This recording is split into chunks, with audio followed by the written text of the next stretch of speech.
Bonjour et bienvenue dans cette nouvelle vidéo de la Cagouille Céleste où je vous présente l'actualité astronomique et astrologique pour la période du 19 au 27 février 2021, soit la deuxième phase de la deuxième lune d'hiver.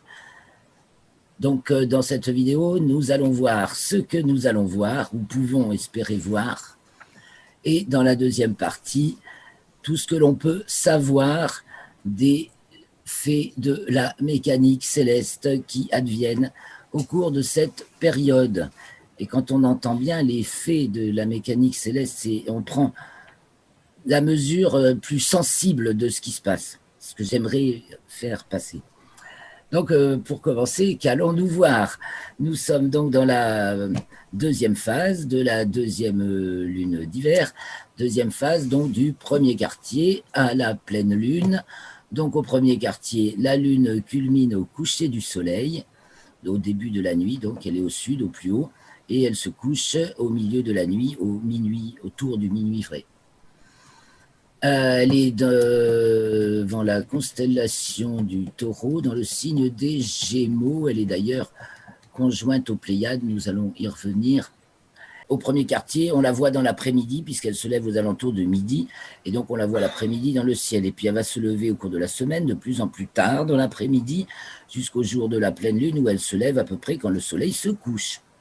Donc on ira voir les configurations un peu de cette levée et coucher de cette pleine lune, qui est toujours un joli spectacle à la portée de tous, même en ville. Et donc, eh bien, partageons l'écran et allons voir un petit peu ce qui nous attend à voir.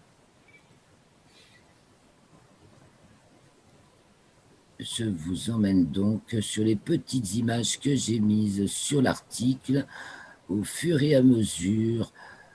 Donc, pour une fois, j'ai mis une image de croissant de lune du 15 février, donc la lune de 4 jours, envoyée de Russie, de la ville de Nijni Novgorod, où on voit grosse pollution lumineuse et atmosphérique, on voit pas mal de trucs qui fument, et un croissant de lune qui fait le challenge. Voilà, c'est ça l'idée du photographe. Donc à ce premier quartier, la lune... Et déjà, elle est conjointe à Mars le 19 à 0h47, c'est avant le premier quartier, on l'a vu la semaine dernière. Donc, la nuit du 18 au 19, elle est conjointe à Mars, donc cette nuit pour nous qui enregistrons. Et elle arrive devant la constellation du Taureau. Le 19, on va la voir conjointe à Aldébaran. Alors ce sera donc le 20, parce que le 19, elle est conjointe aux Pléiades. Voilà, le 19. Conjointe aux Pléiades. Voilà, je vous ai montré là les Pléiades et la Lune qui est juste en dessous. Vous voyez Mars, Aldébaran. La semaine dernière, je vous ai dit, alors Mars a fait du chemin. Hein, il avance, car à la fin de la semaine, pour la pleine Lune, c'est lui qui va être sous les Pléiades, là. Pratiquement.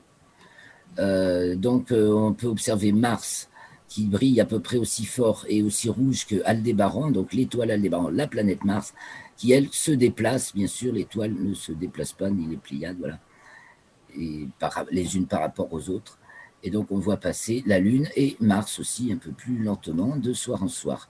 Donc ça, c'est le 19 au soir, elle est conjointe aux Pléiades, donc pour le premier quartier.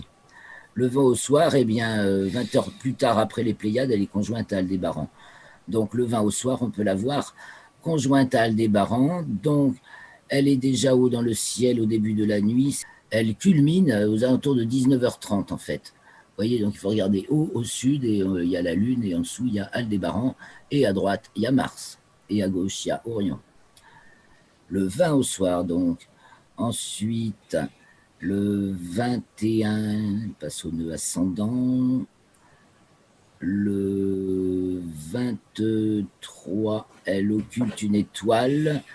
Bon, c'est à 23h58, je montre un petit peu. Hein, on voit l'étoile disparaître dans l'ombre de la Lune. À 23h58, c'est une petite étoile. Et donc, c'est parce que la Lune est croissante. Vous voyez, il y a déjà tout ça d'éclairé. Il ne reste plus que ça de nuit. Et donc on peut voir l'étoile disparaître dans la partie ombre de la Lune, c'est plus contrasté, c'est plus facile de regarder du côté lumineux. Donc on peut apprécier le lever du soleil sur la Lune, par exemple le 24. Le 24, dans le début de nuit, c'est tranquille. Le soleil se lève sur la Lune, en particulier sur les cratères Aristarque et Hérodote. Donc regardez le terminateur lunaire. Et le 23, elle est conjointe à Pollux. L'étoile Pollux des Gémeaux, là aussi c'est très haut, vous voyez, c'est pour ça que j'ai mis la grille, on a le zénith ici, on est à plus de 60-70 degrés de hauteur dans le ciel, et donc c'est à leur culmination, voilà, au début de la nuit, la lune pratiquement pleine, donc conjointe à Pollux le 23 au soir. Et pour le 25, elle est conjointe à l'amas de la Crèche, de plus en plus grosse. L'amas de la Crèche, qu'on ne va pas voir parce que la lune brille fort et lui, il est très ténu. Donc peut-être avec des jumelles sous la lune, mais elle est un peu éblouissante, il ne faut pas la garder dans le champ. En tout cas, voilà qu'elle est conjointe à cet amas de la Crèche, donc qui se niche au creux de la constellation du Cancer, le 25, et dans le même moment à peu près, un tout petit peu après, elle occulte l'étoile Aséalus Borealis du Cancer, c'est l'âne. Vous savez, il y a l'âne et le bœuf dans le Cancer. Aséalus, c'est l'âne. Voilà, donc on peut regarder l'occultation, cette étoile disparaître derrière la Lune. C'est le 25, oui. L'ennui, c'est que c'est un peu à 3h32 du matin. C'est pas très pratique. À moins que vous n'ayez à être debout à ce moment-là, sortez les jumelles. Et pour la pleine lune, eh bien, la lune est conjointe à Régulus. En fait, le 26, elle est conjointe à Régulus, juste avant la pleine lune. Donc, on va voir le lion, vous voyez, c'est à 20h. Hein. Le lion se lève majestueusement, comme tous les soirs, 4 minutes plutôt chaque jour. Et à gauche de Régulus, donc l'étoile royale du lion, hein, le petit roi, ça veut dire, eh bien, il y a la lune pleine.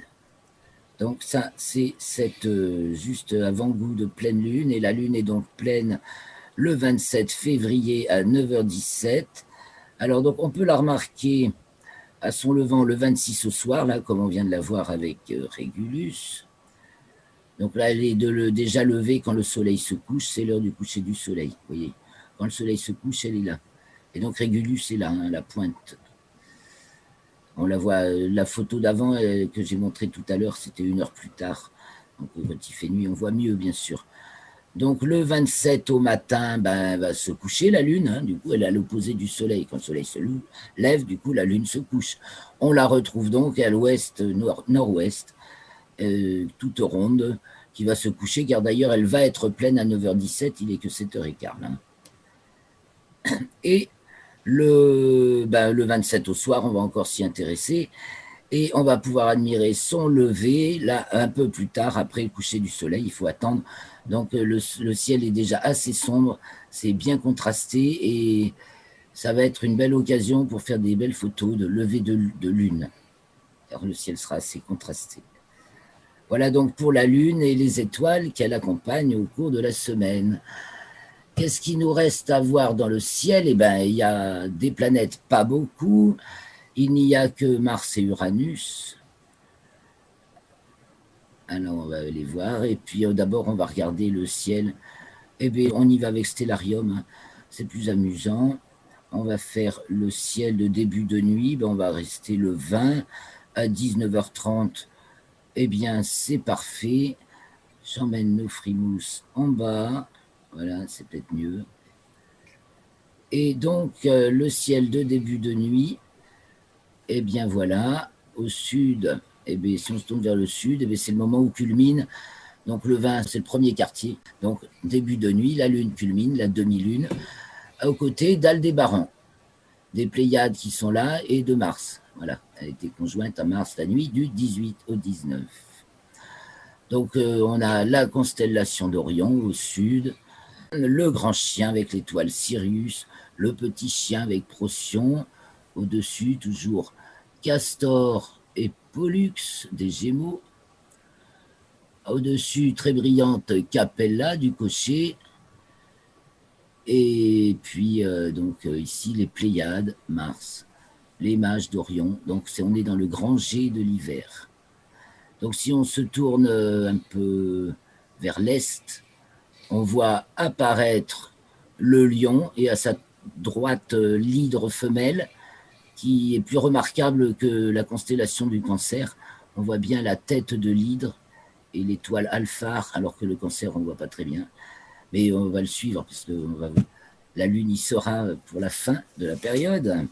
Donc vers l'est, on a le lion qui se lève majestueusement, et donc il y a le lion d'un côté, puis il y a la grande ours de l'autre. Si vous les regardez de part et d'autre aussi, ça fait deux figures presque similaires. Le lion va partir par là, et l'ours part par là, dans le ciel qui continue de tourner au cours de la nuit.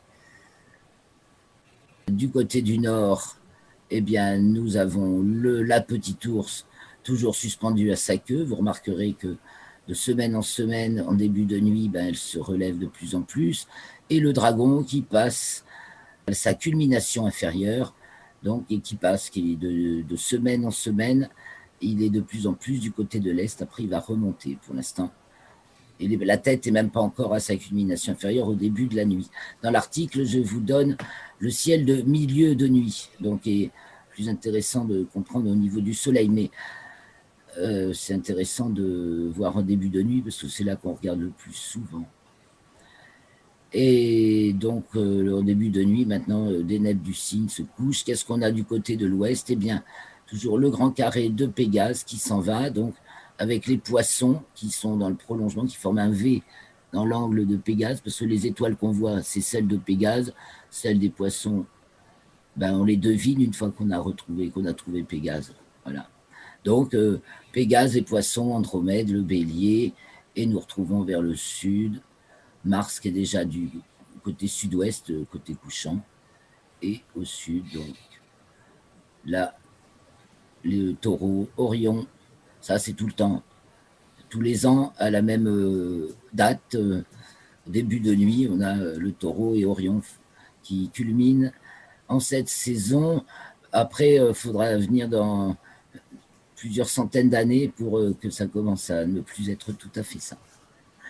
Voilà pour le ciel de début de nuit. Et donc les planètes qu'on peut voir, eh bien c'est Mars qu'on voit bien à l'œil nu, donc comme nous en avons parlé, qui même dans les plus gros instruments maintenant ne donne plus grand chose parce que son diamètre apparent est réduit à 7 secondes d'arc, c'est minuscule.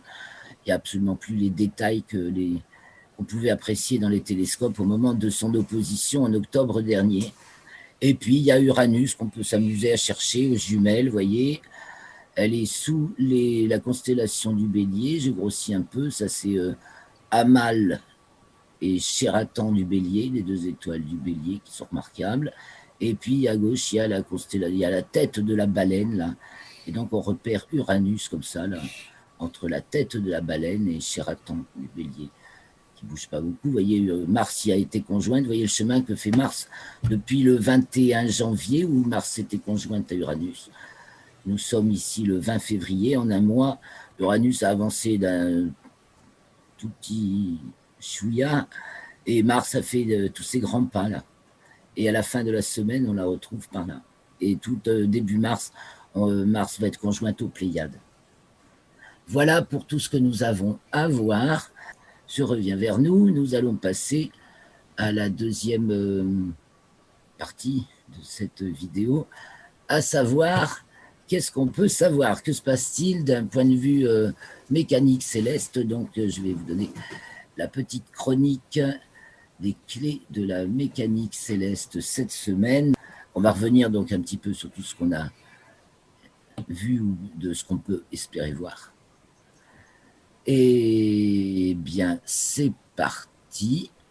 La Lune, tout d'abord, que se passe-t-il pour la Lune? Le 19, la Lune est conjointe à Mars à 0h47 et arrive devant la constellation du Taureau à 3h10. Elle entre dans le signe des Gémeaux à 17h02 et donc elle est conjointe aux Pléiades à 17h24, car quand un astre, Soleil, Lune ou planète est conjointe aux Pléiades, à notre époque, il marque le premier degré du signe des Gémeaux. C'est un repère très facile On va voir aussi avec Régulus, on a un deuxième repère très facile. C'est donc le premier quartier, le 19 à 19h07, avec une lune dans le signe des Gémeaux, conjointe aux Pléiades. Le 20, la lune est conjointe à Aldébaran à 13h26. Le 21, elle passe à son nœud ascendant à 2h44 et elle sort des limites zodiacales à 10h19, c'est-à-dire qu'elle passe au-dessus de 23 degrés 26 minutes de déclinaison par rapport au plan de l'équateur. Donc elle sort des limites que peut atteindre le soleil quand il est au solstice. Elle va au-delà. C'est les limites zodiacales nord, puisqu'elle est conjointe à Pollux et tout ça, et les Gémeaux, c'est limite zodiacale nord. Le 22, elle entre dans le signe du Cancer à 4h42 et arrive devant la constellation des Gémeaux à 5h45. Le 23, elle atteint sa déclinaison maximale qui est de 25 degrés 3 minutes à 1h12. Le 24, elle est conjointe à Pollux, donc l'étoile des Gémeaux, Castor et Pollux. Pollux, c'est celle qui brille le plus. C'est bêta des Gémeaux et Castor, c'est alpha, mais Pollux, c'est celle qui brille le plus. Le 24, elle est donc conjointe à Pollux à 1h30.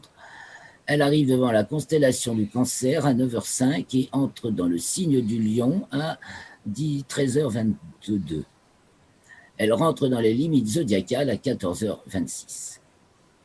Elle est donc hors limite zodiacale du 21 10h19 au 24 14h26.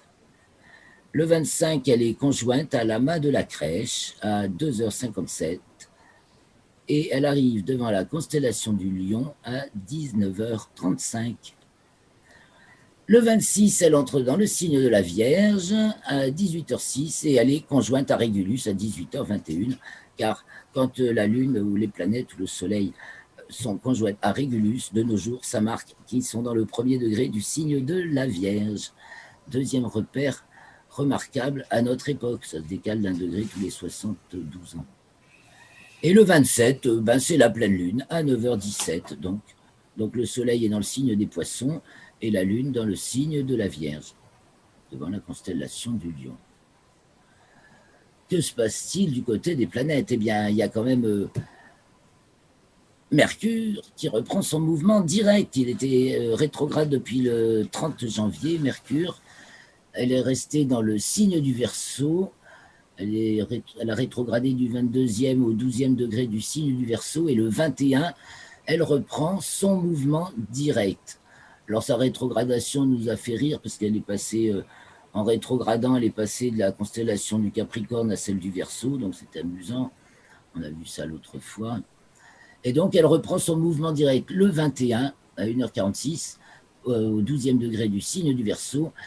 Et elle va être directe jusqu'au 29 mai, où elle sera alors dans le 25e degré du signe des Gémeaux. Elle entamera une nouvelle rétrogradation. Le 23, c'est Vénus qui arrive devant la constellation du Verseau à 10h46 et qui va entrer dans le signe des Poissons le 25 à 13h52. Et le 24, c'est Mars qui arrive dans la constellation du Taureau à 0h50. Et le 25, nous avons également Neptune qui atteint sa latitude maximale. Neptune va être bientôt conjointe au Soleil, c'est pour ça qu'on n'en a même pas parlé dans les planètes à voir, car le soir, elle se couche vers 19h30, enfin, elle se rapproche beaucoup du Soleil, on ne la voit, il n'est plus question trop de la chercher. Et en héliocentrique, eh bien, que se passe-t-il? Le 19, donc, au moment du premier quartier, Vénus est conjointe à Jupiter à 22h, et Vénus est également à l'aphélie le 20 à 9h36, donc elle est à la fois pratiquement en même temps conjointe à Jupiter et à l'aphélie, ça donne de l'ampleur. Le 25, Mercure entrant dans le signe du Scorpion à 15h57. Voilà pour ma petite chronique des événements célestes. Il nous reste quelques minutes si vous voulez dire quelque chose. Vénus qui change de signe, est-ce que c'est peut-être un changement de météo? Ah ben ça va se C'est une sentir question. sur la météo, elle arrive en Poisson, Neptune va être conjointe au Soleil, donc on va avoir Vénus, Neptune, Soleil, tout le monde en Poisson là. Parce Je sais pas que si ça va être un je peu pense que aqueux. l'hiver, Ça semble assez voilà, mais aqueux comme truc. parce que je pense que l'hiver n'est pas fini, alors on va voir. Je viens, alors, tiens, je repartage les photos. Je n'ai pas montré les photos, j'en ai une trop à montrer sur l'article. Justement, c'est le soleil. Voici. Alors, en Alabama, hein, ils ont des températures arctiques sur le golfe du Mexique. Ça donne sur le golfe du Au Mexique. Texas aussi. Ouais, voilà, Au ben, c'est un peu les Texas, mêmes coins. c'est Et ça. Ah des ouais. températures arctiques. Et alors là, c'est un coucher de soleil. En fait, ça, c'est un mirage. Le soleil, il est là. C'est un mirage généré par Ah, la différence de température entre l'eau du golfe du Mexique, qui est quand même plutôt tempérée, et les couches d'air glacées. Ça génère un mirage. Ah, d'accord. impressionnant. Hein. C'est dire qu'il ne doit pas faire chaud là-bas quand même. Hein. Alors on aura le réchauffement climatique. Au secours. Ouais, moi j'ai pas grand-chose à dire parce que j'ai pas fait grand-chose là, ces jours-ci. Donc, Bah oui, ça paraît assez tranquille en événement. Bon, bah, c'est la Lune, là, on va la suivre devant les étoiles. Voilà, il n'y a plus beaucoup de ah planètes à oui, voir. Il n'y a que Mercure qui prend son mouvement direct, voilà, et Vénus qui change de signe. Et il y a un truc qui se Et prépare avec il y a quand Neptune, même, Vénus et le Soleil, là, tout le monde en poisson. Ça va, ça va toucher les cœurs. moi j'ai noté qu'il y a pour le premier quartier, entre les conjonctions, les trigones et les carrés, il y a 24 points de contact. C'est quand même énorme. ouais.